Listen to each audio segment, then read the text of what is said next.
देशभरामध्ये गेल्या काही दिवसांपासून सातत्यानं इंधन रांगा दिसल्या आणि सिलेंडरच्या सुद्धा रांगा दिसल्या।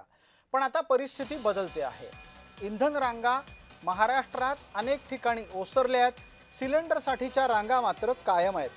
अनेक पेट्रोल पंपांवर तर आता रांगा नाहीत, मात्र सिलेंडरच्या साठीची परिस्थिती अद्यापही चिंताजनकच म्हणावी लागेल।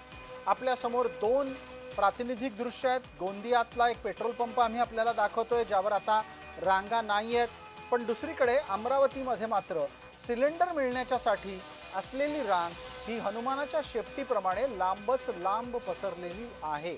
आणि या प्रकारच्या स्थितीमध्ये सध्या सरकारच्या बाबत वक्तव्यही होत आहे।